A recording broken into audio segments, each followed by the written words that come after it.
अमल है जो भी अमली नहीं, अमली प्रमाण प्रत्यक्ष हो कि अमल है जब भी अमली नहीं, अमली प्रमाण प्रत्यक्ष हो कि जब से सृष्टि का सृजन हुआ तब से ये कुदरती रचना है, वो अमल अमली ही रचना है कि जब से सृष्टि का सृजन हुआ तब से सूर्य चंद्र पवन पानी धरती माता जो भी सृष्टि जगत पे जो कुछ भी रचना है वो पवित्र, यानी एक बार बीज का निर्माण कर दिया तो इसको दूसरी बार बीज बनाना नहीं पड़ा, एक बार रचना कर दिए तो इसकी रचना चालू है,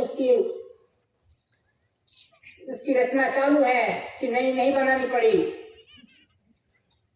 तो इसी तरह से जो भी सृष्टि जगत पे एक बार निर्माण हो गया उनका वेला यानी साकर इसकी चालू है, चैन चालू है, दूसरी बार सृजनहार पिता को बनानी नहीं पड़ी।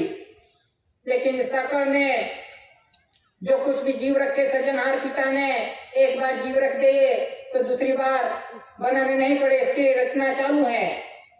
तो इसमें कोई फेरफार नहीं हुआ, अमल अमली चालू है। लेकिन ये मनुष्य इतना होशियार है कि ये कुदरती रचना में जो एक बार बीज रख दिया तो इस बीज का भी मनुष्य ने आज हाइब्रिड बना दिया कि जो कुदरत ने सृजनहार पिता ने जो बीज रखा था पवित्र बीज, वो बीज भी मनुष्य का कम पड़ा तो उसको भी हाइब्रिड बना दिया। तो इसी तरह से जो कुदरत की रचना थी, इस रचना को जो भी बीज थे उसको खंडित कर दिया,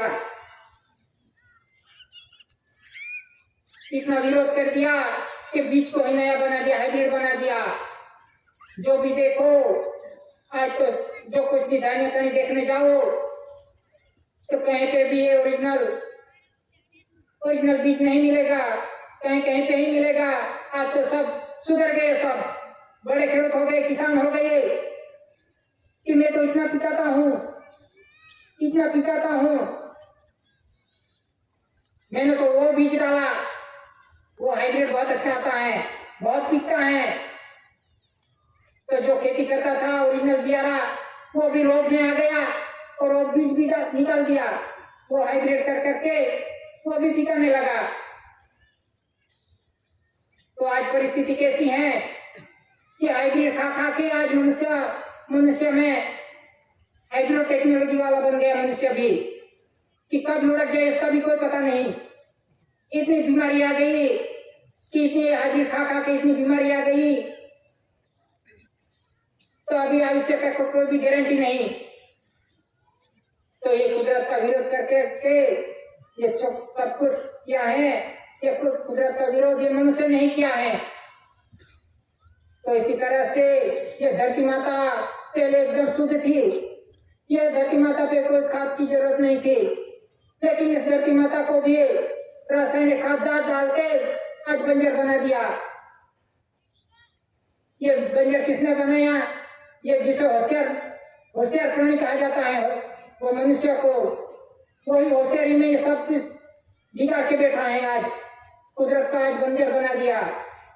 तो इसी तरह से जो कुछ भी बिगाड़ा है, जो कुछ भी किया है, वो मनुष्य ही जिम्मेदार है उनका, कि ये धरती माता मनुष्य ने नहीं बनाई थी, ये तो कुदरत की शुद्ध रचना थी जो हम बना नहीं सकते, उसका हम कैसे खंडित भी कर सकते हैं इसको।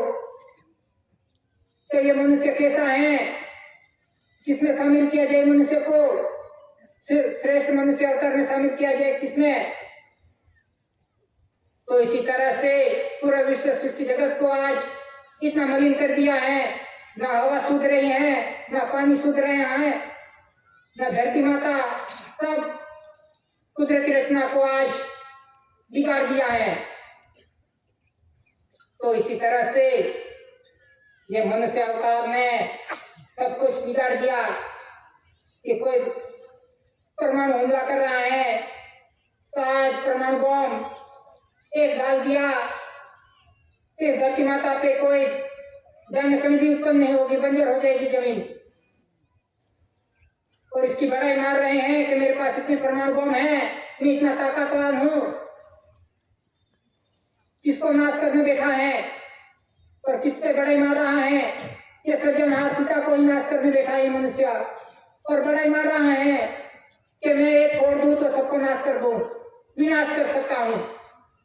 किसका विनाश करेगा ये तो आने वाला समय पता चलेगा। एक सज्जनहार पिता ये सब कुछ देख रहा है, सब कुछ सज्जनहार पिता के हाथ में है, लेकिन मनुष्य ने को इतना बिगाड़ दिया विश्व सृष्टि जगत को, ये बड़ाई मार मार के। ये तो धरती माता में जो निर्दोष जीव जंतु है पशु पंखी ढो ढाकर, कि इसने आज दिन तक कुदरत का कोई विरोध नहीं किया। उसको जैसे ही खाना दिया वैसे ही खाते आ रहे हैं। जो भी शाकाहारी हैं पशु पंखी, जो घास चारा खाता है वो घास चारा ही खाएगा, उसके खाने में कोई बदलाव नहीं किया। गाय है भैंस है वो चारा खाएगी तो चारा ही खाएगा, वो कभी कोई मांस नहीं खाएंगे। जैसे जैसे कुदरत सज्जनहार पिता ने जैसा जैसा आहार दिया है वैसे ही खाते आ रहे हैं। इसमें आज दिन तक कोई परिवर्तन नहीं हुआ।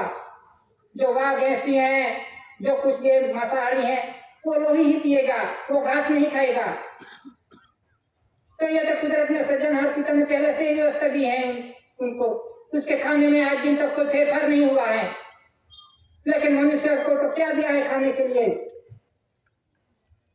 तो पवित्र आहार दिया है कि तू जो कणी प्रकाशित कणी का आहार दिया है, लेकिन मनुष्य ने तो सृष्टि जगत पे सबको खा गया, सब कुछ ले लिया।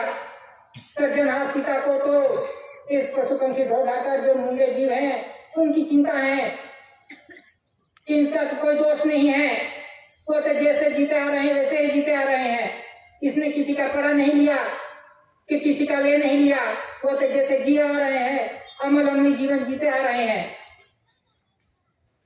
तो इसी तरह से जो भी पशु पंखी हैं, जो पक्षी हैं, जो एक देश से दूसरे देश कभी कभी बरस में वो निकलते हैं घूमने के लिए, एक देश में से दूसरे देश में जाते हैं, तो जाते हैं घूम के फिर से वापस अपने देश में लौट जाते हैं।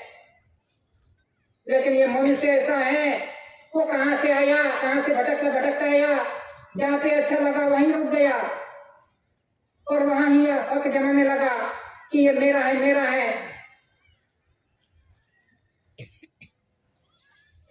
तो इसी तरह से जो कुछ भी विरोध किया है वो मनुष्य ने ही किया है, तो उनका परिणाम कैसा आएगा वो तो कुदरत के हाथ में है।